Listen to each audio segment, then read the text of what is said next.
Hi, I'm Daniel, and today we are taking a very exclusive first look at the Sony Ericsson Xperia Arc. This is an Android 2.3 device, and the only reason why we're calling this a first look video is because this device is not on sale yet. So what we are taking a look is a pre-retail unit. It's not in stores yet. But we will be making this video very in-depth, just like any other Gear 65 video. The only thing is that from between now and of the time of filming and the day it hits shelves, things might actually change, either for the better or for the worse. Hopefully better, but at this point in time, I'm just going to start off by saying that I'm actually quite satisfied with this particular device. I spent about 4 days with this unit, and just want to say thank you to Sony Ericsson Singapore for giving us the opportunity to try this unit even before it hits the shelves. Alright, so yeah, let's start talking about this device. Let's take a look at the hardware itself. So it has a 4.2-inch display, which is a really big display, a really bright and colorful display, and the resolution for this display is a standard 480 pixels by 854. So this is actually slightly longer than a normal WVGA display, just like the Motorola Defy. And one interesting thing is that this resolution is actually 16 by 9. So this is actually a widescreen resolution. So when you take a look at widescreen videos on websites such as YouTube, you actually do not get black borders on the top and the bottom, which is really good.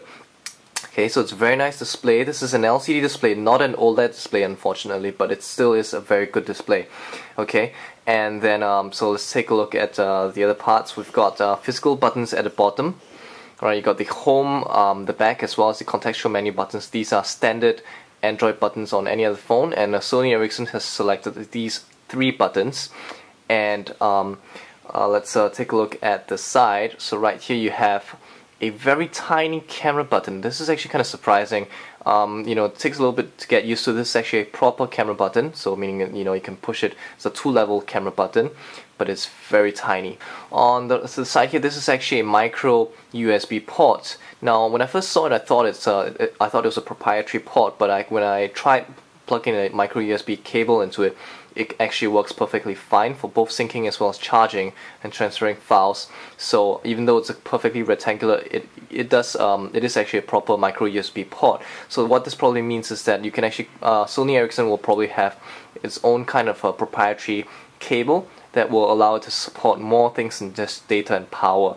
Right, so over here you have the volume keys, and next to the micro USB port is a feature that I wish more devices actually had today. It's a notification LED light. It blinks whenever you receive any notification, including SMSs, emails, missed calls, and things like that. And if you install applications that have notifications, such as Twitter and Facebook, when you receive direct messages, Twitter mentions, Facebook direct messages and comments and things like that, the indicator light will blink as well. So that's a very cool feature that I wish more smartphones would have.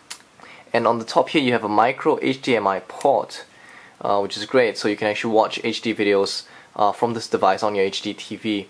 You just need to get the cable, which unfortunately we didn't receive one to actually try it out.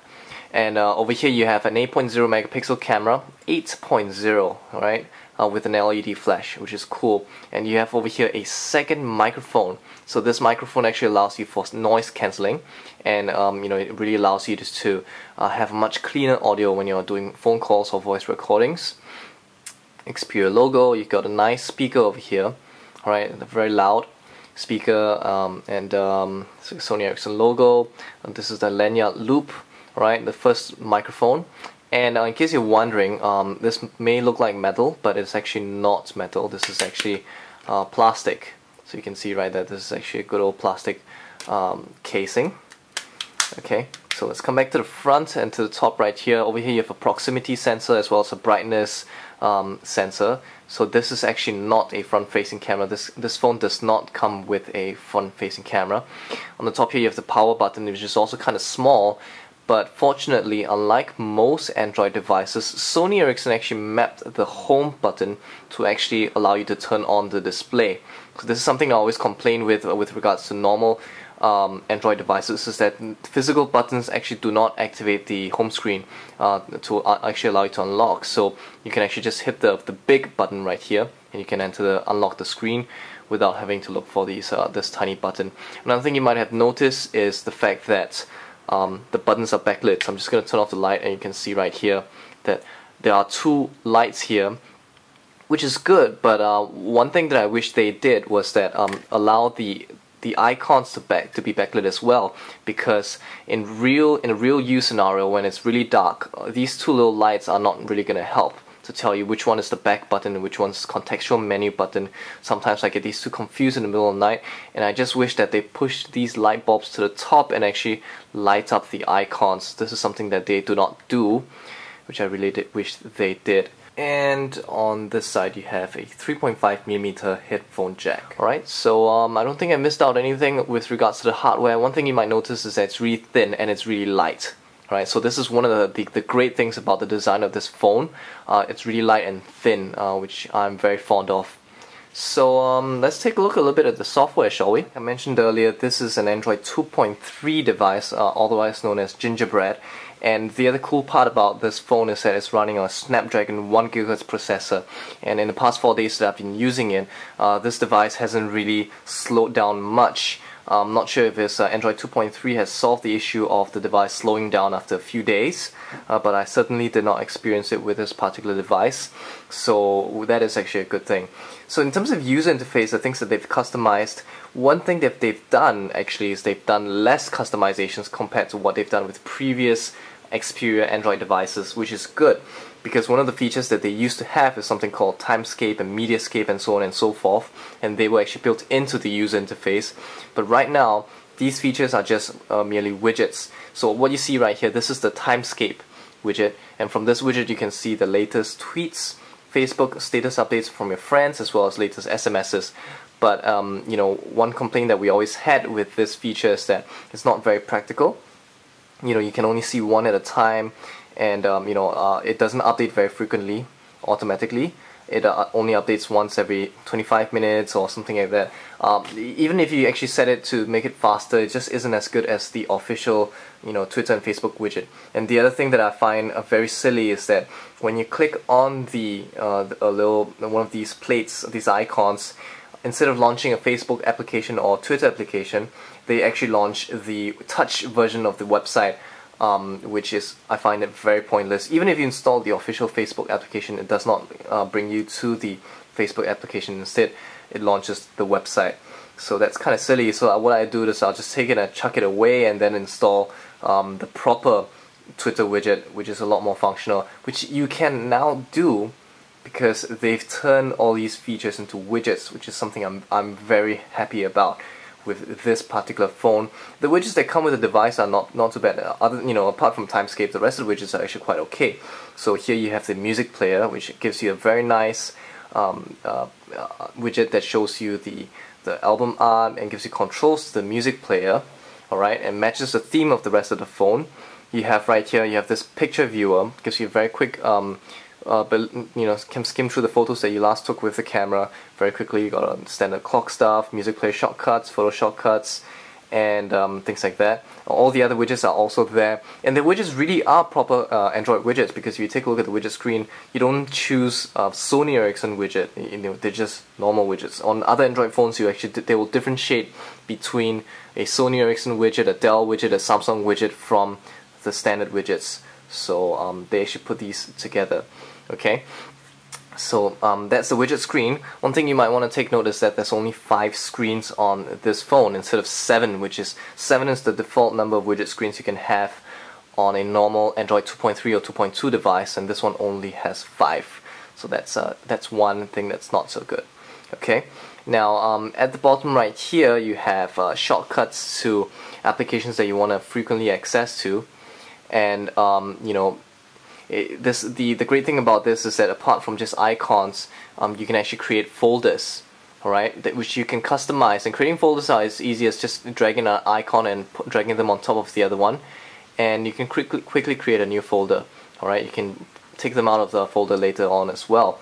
And unlike some phones, for example on the TouchWiz user interface, you can't actually get rid of some of the icons. Some icons are permanently fixed there, and some people don't make phone calls at all on their Android device, so you can very easily drag away and chuck that icon away as well. which is great. So it's very highly customizable. You know, Sony Ericsson did a lot of icons and widgets and things like that, but in the end they still give you the entire 100% control of what you want to have on the screen, which is something that I'm very fond of. Okay, so this is the app launcher. This is also something that I'm very happy about with this the Xperia Arc. So like I mentioned before in the past videos, you know, I like it when the application launcher slides from the left to the right because you can remember the icons better. For example, I know that my Twitter application shortcut is found on the third screen on this area, so I'll just flick and then I'll just push and then I'll launch the Twitter application. That's something that it's very difficult to do if your application launcher scrolls from the top to the bottom freely.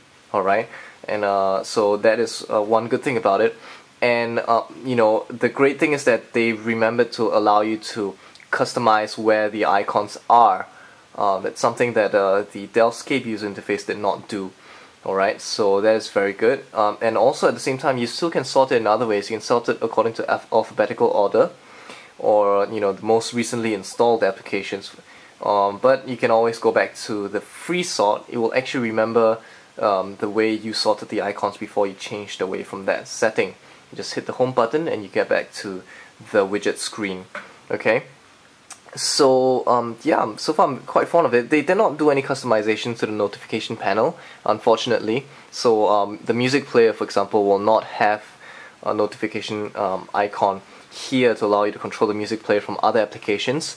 Once again, fortunately, this is Android after all, so you can install another music player such as Double Twist, which will have all these extra features in the notification panel. Alright, now as far as the other thing that most people will be curious about is the keyboard. Unfortunately, they did not change the keyboard from the default stock keyboard.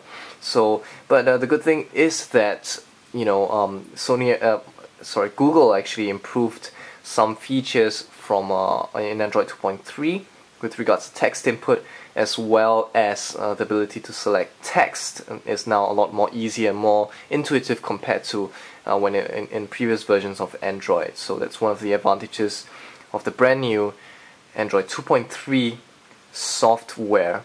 Alright, so that is pretty much it actually. This is the case, another case of, you know, they've done the right thing and they did not do any extra things to frustrate us.